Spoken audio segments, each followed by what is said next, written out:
Hi there. We're continuing our journey through the Psalms, the Tehillim, that's the praises in Hebrew, and we're in Psalm 119 in the Hebrew letter numbering system. That's Kuf, Yud, Tet. Kuf is 100, Yud stands the letter that stands for 10, and Tet is the letter that stands for 9, so Psalm 119. But we said this was something of a journey within a journey because this is a very long psalm, 176 verses, which represent 22 stanzas of 8 lines. And the 22 stanzas, each line of each stanza begins with the same letter of the Hebrew alphabet. And makes a very beautifully crafted, very beautifully structured, very beautifully structured song. Now, the two stanzas we're looking at today, we're looking at verses 33 to 48, and the first 8 lines of this, the first stanza we look at, begins with this Hebrew letter, the letter He. And the letter He, originally back in pictographic days, in ancient times, this was depicted by a man with his hands raised. And the meaning of it, the import of it is, hey, literally, hey, look at this, behold this. And it can even mean wow. Today, the letter He, when it's put on the front of a word, actually means the. So it's saying, this is the one, this is the specific one. So the stanza we're looking at first starts with the letter He.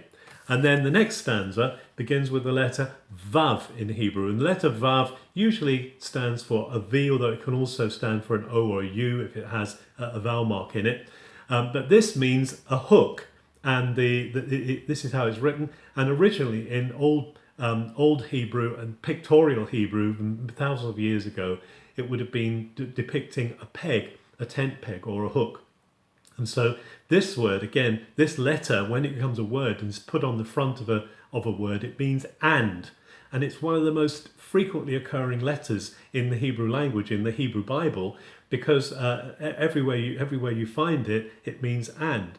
And in fact, the stanza we're looking at, the Vav stanza in Psalm 119, every word of that stanza, every line of that stanza begins with this letter V, meaning and.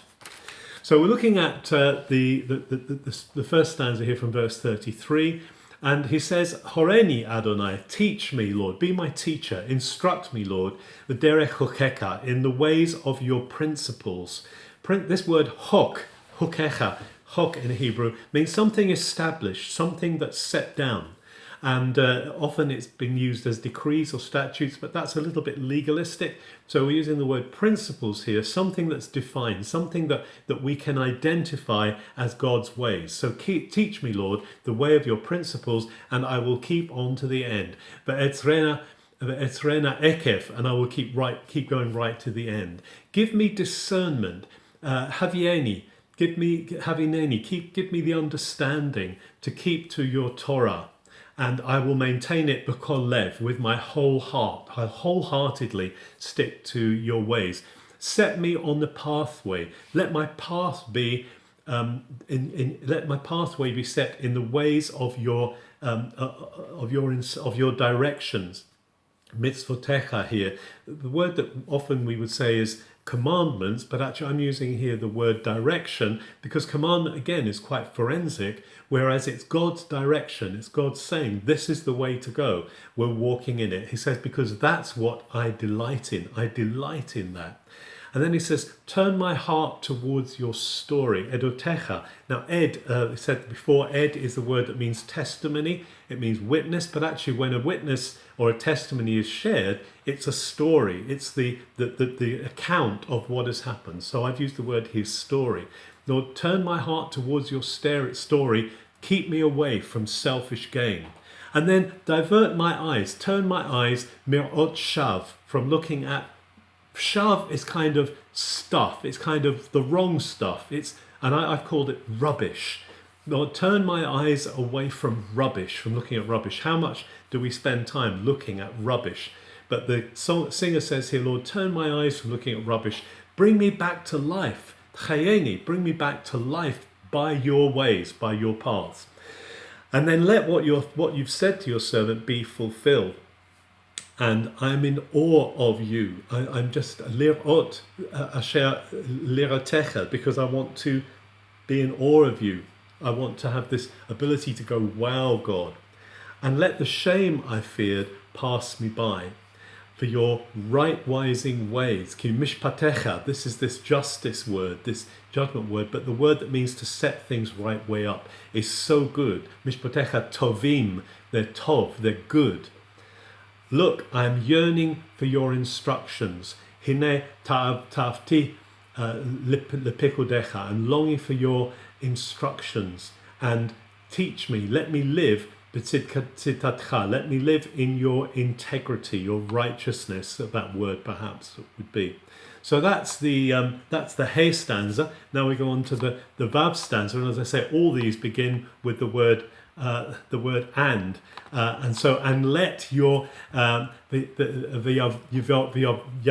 chazdecha Adonai, and let your chesed, this is, let your covenant bonded grace come to me, Lord, and your rescue, teshuatecha, your deliverance. Let it come to me as you've said.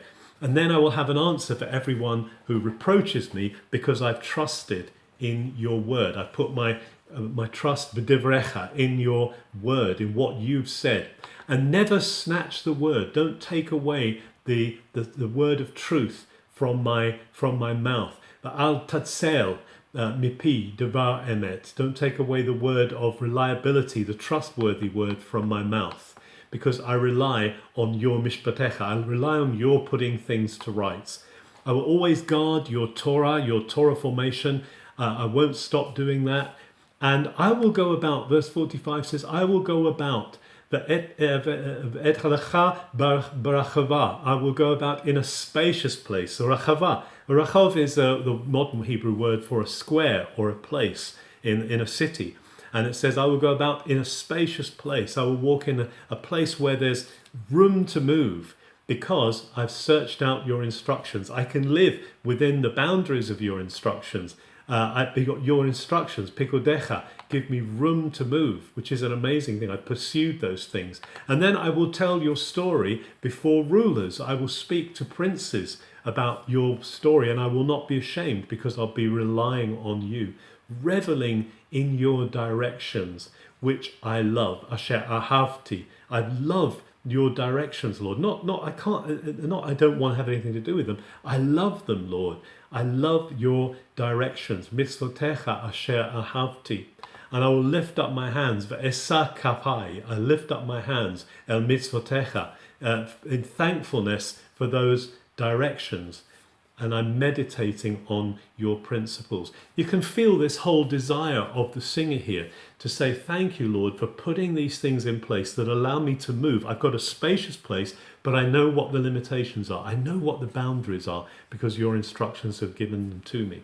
So as we continue on our own way today, let's delight in the fact that God has given us instruction. He's given us direction. He's given us his principles by which we can live and in which we find a spacious place. Have a good day.